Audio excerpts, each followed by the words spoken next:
नमस्कार. आपण ऐकतोय साखी कहे कबीर, कबीरांचे दोहे आणि त्याचं स्वैर मराठी रूपांतर. हे रूपांतर केलेलं आहे सौ मनीषाताई अभ्यंकर यांनी. आपलं प्रकरण चाललेलं आहे 5वं, भागाचा आपण घेणार आहोत 58वा आणि दोहे आहेत 21 ते 23.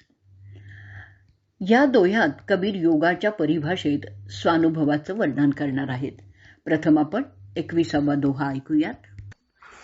पंखी उडाणी गगन को उडी चढी असमान, जेहि सर मंडल भेदिया सो सर लागा कान. पंखी उडाणी गगन को उडी चढी असमान, जेहि सर मंडल भेदिया सो सर लागा कान. कठीण शब्दांचे अर्थ ऐकूयात. पंशी, पंशी म्हणजे कुंडलिनी. सर, बाण किंवा उपदेश.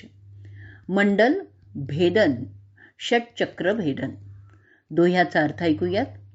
कुंडलिनी रूपी पक्षी म्हणजे सुषुम्ना मार्गानेच गगनात म्हणजे चिदाकाशात उडाला आणि तिथून पुढे ब्रह्मांडात प्रविष्ट झाला. ज्या उपदेशाने षटचक्रांचं भेदन केलं जातं तो उपदेश गुरूंनी मला दिला आहे.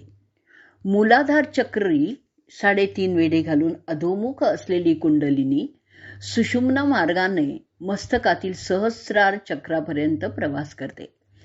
तेव्हा ती सुषुम्ना मार्गात असणाऱ्या षटचक्रांचं भेदन करते असं योगशास्त्रामध्ये सांगितलेलं आहे.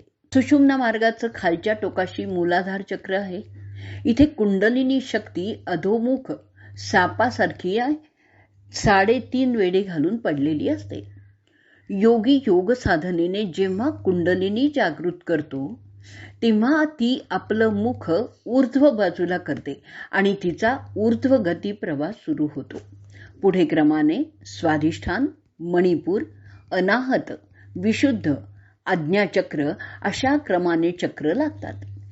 त्यांचं भेदन करून ती चिदाकाशात पोचते. ही साधना आपल्याला गुरूंनी शिकवलेली असं कबीर सांगतायत. काही टीकाकारांनी सर या शब्दाचा अर्थ बाण, बाण म्हणजे सद्गुरुपदेश असा न करता योग्याला ऐकू येणारा स्वर म्हणजेच अनाहत नाद असा केलेला आहे. असो, पुढची आपण मराठी साखी ऐकूयात. पक्षी उडाला न भरो खाने, विहरे चिदाकाशे. षटचक्रांचे मंडल भेदे, तो शर गुरुपदेशी.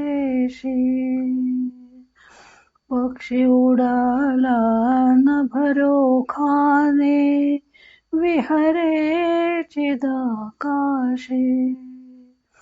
षटचक्रांचे मंडल भेदे, तो शर गुरुपदेशी. कबीर पुढच्या दोह्यात योग साधनेचं वर्णन करतायत. ऐकूयात आपण 22वा दोहा. सुरति समाणी निरतिमय, निरति रही निरधार. सुरति निरति परचा भया, तब खुले शंभ दुआर. सुरति समाणी निरतिमय, निरति रही निरधार. सुरति निरति परचा भया, तब खुले शंभ दुआर. कठीण शब्दांचे अर्थ ऐकूयात. सुरती म्हणजे प्रभुप्रेम किंवा इडा. निरती वैराग्य किंवा पिंगला. स्वभद्वार म्हणजे शिवद्वार किंवा ब्रह्मरंध्र. दोह्याचा अर्थ ऐकूयात. कुंडलिनी जागृत झाल्यावर इडा आणि पिंगला एक होतात, तेव्हा पिंगला नाडी निराधार होते. कुंडलिनी मूलाधार चक्राचं भेदन करून वर निघाली की तिचा मूलाधाराशी संबंध राहत नाही. सुरती निरतीचा परिचय झाला की म्हणजेच त्या एकरूप झाल्या की ब्रह्मरंध्राचं दार उघडतं. कबीरांनी इथे योग साधनेत कुंडलिनीचा प्रवास कसा होतो त्याचं वर्णन केलेलं आहे. मूलाधारी निद्रिस्त असलेली अधोमुख कुंडलिनी योग साधनेने ऊर्ध्वमुख होते आणि सुषुम्ना मार्गाने प्रवास करायला लागते. आज्ञा चक्राजवळ इडा, पिंगला आणि सुषुम्ना नाड्या एक होतात आणि तिथून पुढे कुंडलिनी ब्रह्मरंध्राचं द्वार ओलांडून परमशिवाशी एकरूप होते. आता आपण ऐकणार आहोत मराठी साखी. सुरती निरती एक जाहल्या, निरती निराधार. सुरती निरती परिचय होता, उघडे शिवद्वार. सुरती निरती एक जाहल्या, निरती निराधार. सुरती निरती परिचय होता, उघडे शिवद्वार. पुढचा म्हणजे 23वा दोहा आपण ऐकणार आहोत. सुरती समाणी निरतिमय अजपा माहे जा, लेख समाना अलेखमयू आपा माहया. सुरती समाणी निरतिमय अजपा माहे जा, लेख समाना अलेखमयू आपा माहया. कठीण शब्दांचा अर्थ ऐकणार आहोत. अजपा म्हणजे न जपता केला जाणारा जप.